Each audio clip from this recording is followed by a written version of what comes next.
Boa tarde, estamos ao vivo, começando mais um Papo Capoc, o seu programa semanal sobre inovação corporativa e empreendedorismo.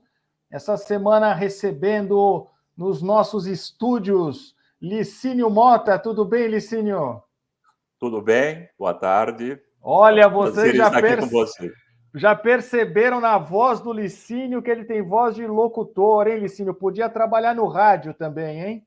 Deixa eu te contar uma curiosidade. Eu estava no evento um dia e eu encontrei com o Cid Moreira. E eu falei, boa tarde, né? E ele falou, e da onde vem toda essa voz assim? Eu falei, eu aprendi com você. Sensacional! Uma voz muito bonita, Licínio. Vou falar rapidamente aqui do Licínio, apresentar o Licínio para vocês. O Licínio é bacharel em administração de negócios, fez MBA em administração e marketing na Central Michigan University. Foi diretor de operações e diretor-geral na pós-graduação da SPM em São Paulo. O Licínio também tem muita experiência como executivo em gestão de projetos, análise de viabilidade financeira, go-to-market, retorno sobre investimento para expansão de negócios, estruturações de negócios e mudanças organizacionais. E também atua nas áreas de marketing comercial em empresas nacionais e multinacionais. Além disso, o Licínio é consultor na área de planejamento estratégico e, com muito orgulho, temos o Licínio como membro do Conselho de Inovação do Instituto Capoc. É isso, Licínio? Exatamente. Muito obrigado pela apresentação. Obrigado. Boa tarde a todos que estão participando. Obrigado você por aceitar o nosso convite. E o tema hoje, Licínio, você sabe que a gente sempre fala sobre inovação, que é o tema e o motivo e o objetivo do nosso instituto. E hoje a gente vai fazer a seguinte pergunta: inovação é técnica ou atitude? Aí eu já passo a bola para você para a gente começar o nosso bate-papo. Obrigado, Bernardo. Você sabe que essa é uma pergunta que eu escuto com frequência, ou nas empresas, quando eu estou dando consultoria, ou para os meus alunos, né? Fala, mas eu quero ser inovador, que técnicas eu uso? Eu falo normalmente o seguinte, olha, é 20% técnica e 80% atitude. E por que eu digo isso? Porque não adianta nada você querer ser inovador ou ter grandes ideias se você não tiver uma atitude perante o mercado, né? E o que nós vamos chamar de atitude aqui, eu espero cobrir até o fim do nosso papo. Antes de a gente entrar, eu queria dar alguns números para que a gente possa sentir a necessidade de hoje em dia estar constantemente inovando, reinventando. Tem uma consultora chamada Nadia Gembaeva, que ela é de origem, ela nasceu no Cazaquistão, hoje ela é professora e doutora nos Estados Unidos, e ela criou o Reinvention Academy. E ali ela faz estudos, cursos e tudo. E num dos estudos que ela fez, ela detectou o seguinte, que até os anos 80, vamos começar do começo do século 20 até os anos 80, uma empresa durava, em média, 75 anos. Quer dizer, como tudo na vida, elas têm um ciclo de vida, qualquer empresa. Ela introduz, cresce, amadurece, e se não fizer nada, ela morre. E essas empresas, na média, depois de 75 anos, tinham morrido. Grandes empresas, hein? Então, no mesmo estudo, ela detecta que neste momento, até os anos 80, a cada 30, 40 anos, uma empresa precisava se reinventar, ou se inovar, fazer coisas diferentes. Nos anos 90, até os anos 2000, até 2005, por aí, este tempo de vida de uma empresa caiu para 15 anos. Então, veja, de 75 para 15. E naquele momento, portanto, se começar a se reinventar antes de entrar no declínio, uma empresa tinha que se reinventar, repensar, inovar há 7 anos e meio. Hoje, a cada 3 anos, uma empresa precisa inovar, reinventar. Então, vocês vejam, você tem que ter um constante pipeline de inovação, porque senão a empresa morre. Você está falando coisas muito importantes, quer dizer, mesmo os gigantes, né? Você está falando de 60 anos atrás, né? mesmo os gigantes, eles correm o risco de morrer. Eu digo gigantes não às vezes com conglomerados que realmente, mas os grandes industriais, né, os grandes empresários, se eles não se reinventam, eles correm o risco de morrer. E outra coisa importante que você está falando é qual que é o momento de se reinventar, né, Licínio? Quer dizer, pode ser tarde demais para alguns, né? Pode. Você tem toda a razão. Que, primeiro, até grandes conglomerados sim sofreram. E grandes empresas. Eu acho que os dois exemplos que todo mundo conhece é Kodak e Xerox, né? Empresas que passaram por dificuldades, tiveram que se reinventar e um pouco tarde demais. Sistema bancário aconteceu isso. Empresas nacionais e empresas familiares estão mais sujeitas a passarem por esses problemas, porque não tem esta visão de preciso mudar.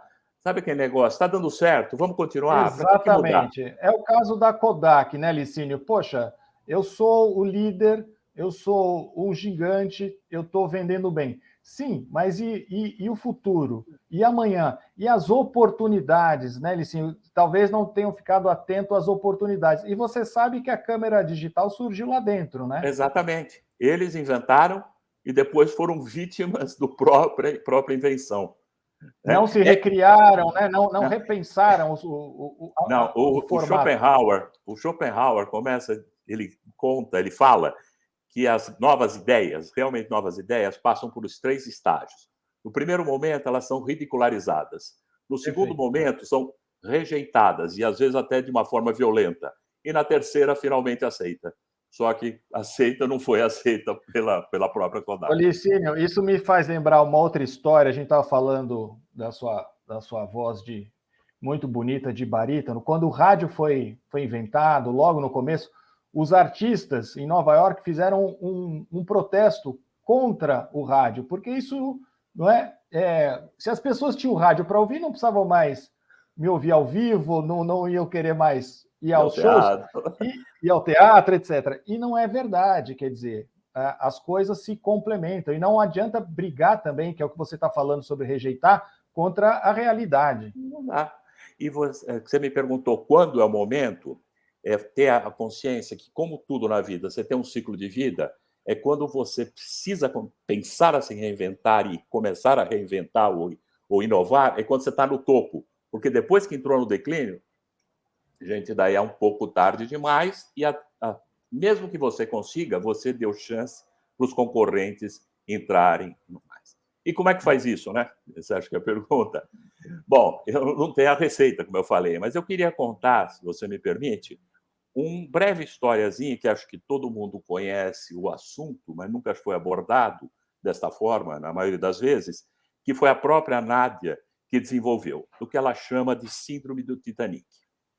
O que aconteceu no dia 15 de dezembro de 1912? Aquele navio que foi dado como impossível de afundar, mas a maior tecnologia que existia, simplesmente afundou e matou 1.500 pessoas. E a pergunta é, o que afundou o Titanic? Na grande maioria das vezes, o que nós vamos escutar como resposta? Foi um iceberg. Na verdade, não foi. Foram 3 fatores que hoje estudados que determinam ou que explicam por que o Titanic afundou.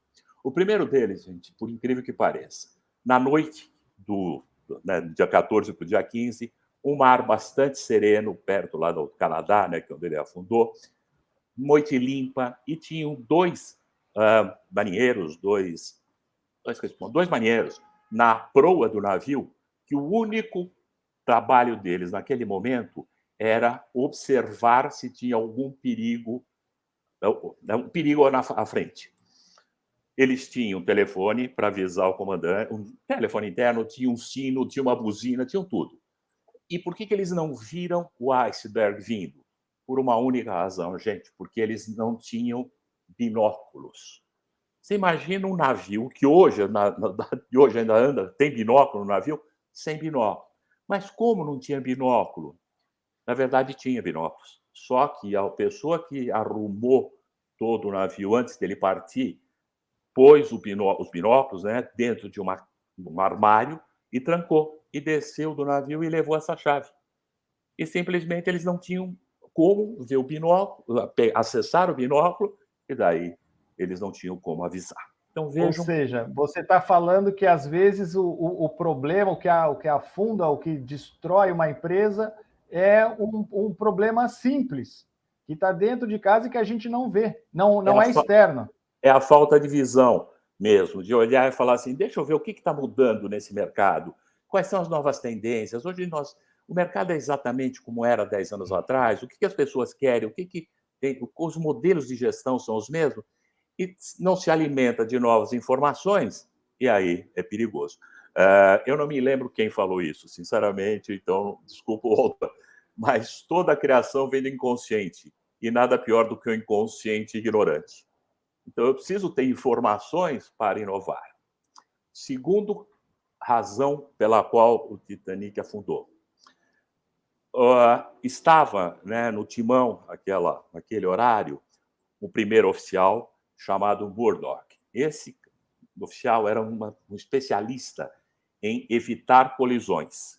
Inclusive, pouco antes de ele assumir no Titanic, ele tinha evitado uma colisão assim por metros de um outro navio, porque ele simplesmente percebeu e desviou, deu um bordo e desviou.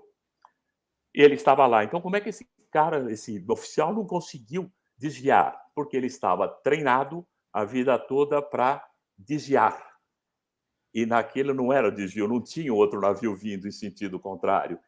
Se ele tivesse mantido naquele mesmo rumo, ele ia bater, sim, no iceberg, mas não iria bater de lado, como foi o caso, e arrebentou não sei quantos porões que inundaram imediatamente. Por que isso, se a gente fizer o mesmo paralelo que você fez com uma empresa? Fazer as coisas do mesmo jeito que vinham sendo feitas.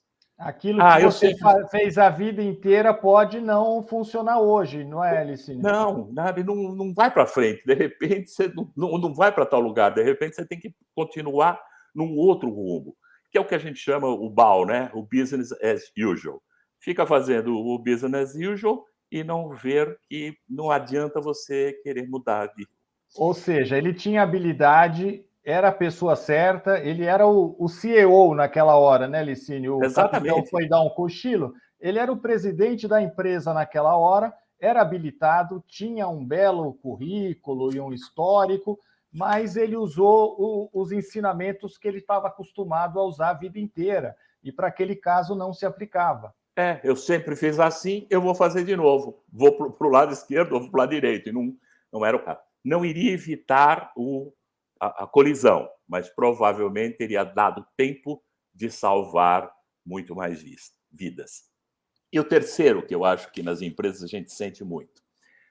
O Titanic, segundo os relatos, documentos, dizem que ele era o navio que tinha a melhor tecnologia da época de comunicação. O estado da arte. Só que no dia, e tinham vários navios passando ao largo, né, do lado, perto do Titanic. E eles avisaram realmente por rádio, olha, tem icebergs na região, cuidado. O responsável pelas comunicações estava tão preocupado em... E ele fala isso, ele chega a falar isso, pelo menos o que contam, fiquem quietos, porque eu estou aqui me dedicando à comunicação com os passageiros da primeira classe. E coisas do tipo, não esqueçam do jogo de pôquer hoje à noite. E com isso ele não chegou a receber, quer dizer, ele bloqueou o alerta de outros navios que podiam que avisaram ele que podiam ter evitado a colisão. Com isso, na empresa, gente, é a comunicação. Muitas vezes a área Perfeito. tem a informação, mas ela não comunica corretamente e daí não vem a informação necessária para mudar. Falta de Perfeito. visão, comunicação e fazer as coisas sempre do mesmo jeito. E outra coisa, Licínio, também não deu atenção a todo o seu público. Ele deu atenção a um público específico, né? Que era o pessoal que provavelmente pagou a passagem mais cara. Mas e o resto do seu público, né? Eles não estavam vendo, né? Talvez a maioria deles. E não estavam vendo e não receberam informação nenhuma, né? Olha, não tem, tem algum problema. Isso foi. Não, é falta de informação nas empresas, falta de comunicação, desculpa, falta Perfeito. de visão. Pega o binóculo e olha, vê se você tem um binóculo aí, olha o que está acontecendo, e Perfeito. evita fazer as coisas sempre do mesmo jeito. Ô, Licínio, a gente está chegando no final, mas eu queria ainda um comentário seu, amarrando com o começo da sua fala, que foi o seguinte: a gente começou falando, né, como é que eu faço, a gente não tem bola de cristal, nem a varinha mágica seria muito bacana.